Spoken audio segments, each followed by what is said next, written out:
Welcome to this RSET online session. I am Dr. Rinku Jacob from the Department of Basic Sciences and Humanities, Rajagiri School of Engineering and Technology. The topic of my lecture for today is quantum mechanics, and this is the first part of my lecture series on this topic. This topic is from the first part of Module 3 in the Engineering Physics syllabus for first year engineering students of Circuit branch as per the KTU syllabus 2019. These are the topics I plan to discuss in this session.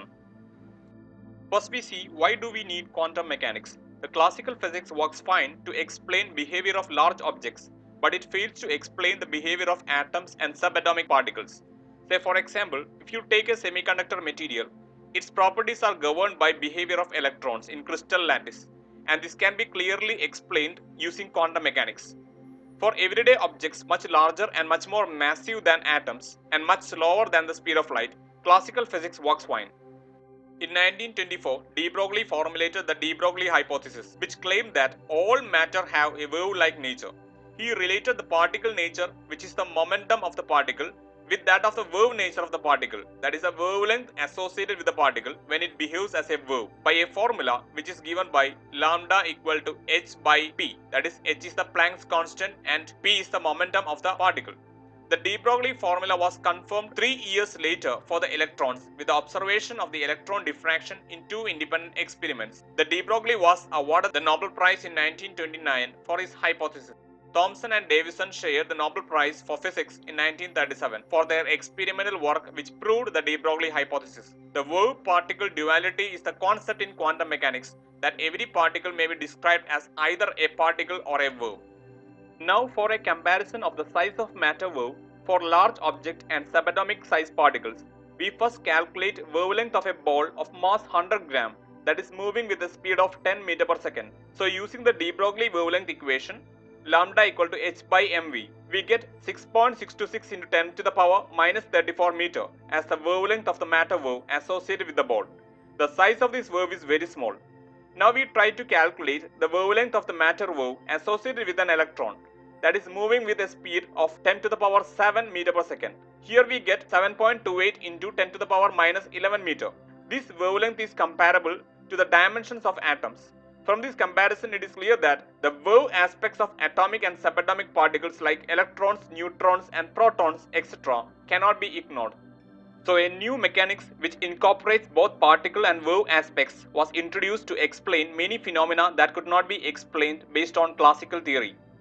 Next we discuss about wave function. In quantum mechanics, wave function is a mathematical function which describes the state of a particle or a system. As the particle is treated as a wave, the motion of the particle is seen as the motion of the wave in place of the particle. So in order to study the propagation of this wave, we have to use a mathematical function for this wave, whose variables are position and time. So the wave function should be a function of position coordinates and time. It should be a complex function and this wave function is denoted by psi. Now we look on the physical meaning of the wave function.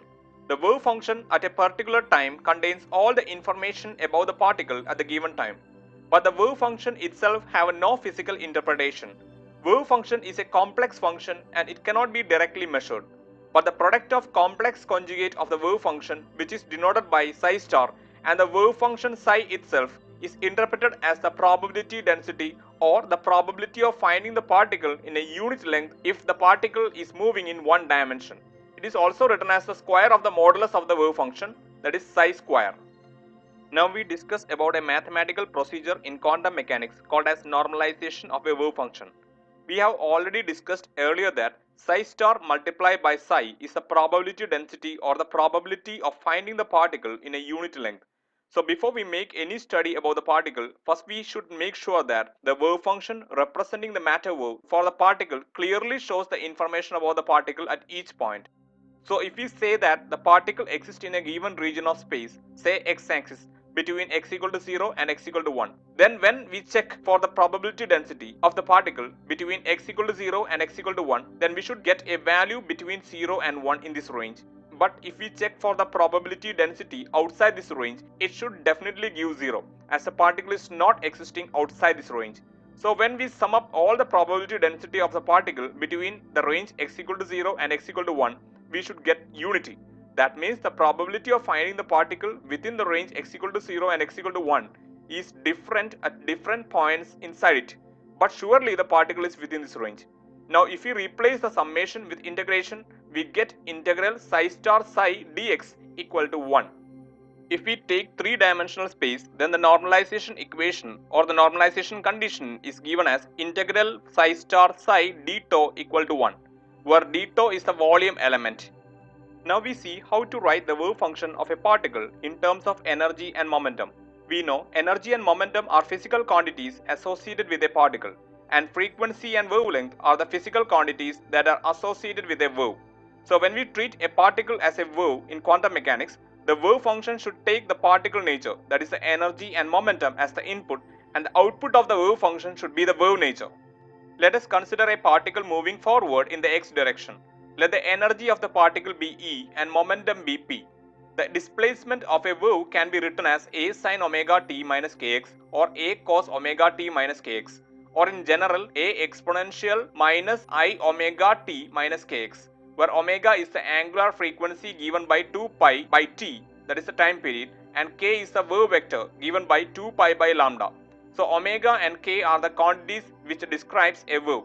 Now in order to use this equation to represent a wave associated with this particle, we have to write omega and k in terms of the quantities that is associated with the particle nature, that is in terms of energy and momentum. First of all, we try to connect the quantity omega, which represents the wave nature, to the quantity energy that represents the particle nature. For that, we take omega equal to 2 pi by t, but 1 by t is frequency nu. Now multiplying and dividing with Planck's constant h, we know the energy associated with a packet having frequency nu is equal to h nu. So the above equation becomes omega equal to 2 pi e by h. The equation can be written as 1 by h by 2 pi into e. And finally omega equal to e by h cross, where h cross equal to h by 2 pi. Now we try to connect the quantity wave vector k that represents the wave nature with the quantity momentum p that represents the particle nature. For that we take k equal to 2 pi by lambda. But here lambda is the wavelength of the matter wave. So we use the de Broglie equation that gives the wavelength of the matter wave, that is lambda equal to h by p. So the above equation becomes k equal to 2 pi by h by p, or k equal to 2 pi p by h. The equation can be written as k equal to p by h by 2 pi, and finally wave vector k equal to p by h cross, where h cross equal to h by 2 pi. So we get two transformation equations that connect wave and particle nature. If we take omega equal to e by h cross, the LHS is representing the wave nature and the RHS shows the particle nature. Similarly, the equation k equal to p by h cross, the LHS is showing the wave nature and RHS shows the particle nature. So we can also write E equal to h cross omega and P is equal to h cross k. Now using the value of omega and wave vector k in equation 1, we get the wave function psi equal to a exponential minus I e by h cross into t minus p by h cross into x. Now by taking h cross as common, we get the wave function psi equal to a exponential minus I by h cross into et minus px. This is the desired wave function of a particle in terms of the particle nature, that is in terms of energy E and momentum P. Next we discuss about the uncertainty principle formulated by Heisenberg in 1927.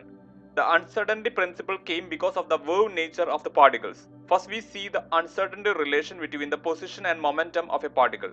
The principle states that it is impossible to measure both exact position and exact momentum of a particle at the same time. If one tried to measure these two canonical conjugate pairs, then the product of uncertainty in the measurement of position, that is delta x, and the uncertainty in the measurement of momentum, that is delta p, is equal to or greater than h cross by 2. Next we see the uncertainty relation between the angular position and angular momentum of a rotating particle. The principle states that it is impossible to measure both exact angular position theta and exact angular momentum j of a particle at the same time. If one tried to measure these two canonical conjugate pairs simultaneously, then the product of uncertainty in the measurement of angular position, that is delta theta, and the uncertainty in the measurement of angular momentum, that is delta j, is equal to or greater than h cross by 2. Now we see the third uncertainty relation between energy and time. The principle states that it is impossible to measure both energy E and time t of a particle at the same time.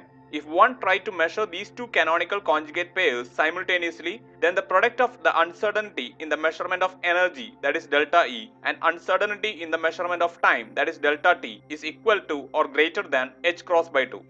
Now we move on to the applications of uncertainty principle. The first important application of the uncertainty principle is that it proves the non-existence of electrons inside a nucleus. To prove that, first we take a nucleus as shown in the figure to the right. The size of the nucleus is of the order of 10 raised to minus 14 meter. The yellow spot inside the nucleus is an electron. So we assume that the electron is existing inside the nucleus. It means the wave function is spreading within the nucleus in a range of 10 raised to minus 14 meter, that is in the size of the nucleus. Now when we try to observe the electron that exists inside the nucleus, there is an uncertainty in the measurement of its position due to its wave nature. So we write uncertainty in the measurement of position to be as 10 raised to minus 14 meter, that is delta x equal to 10 raised to minus 14 meter.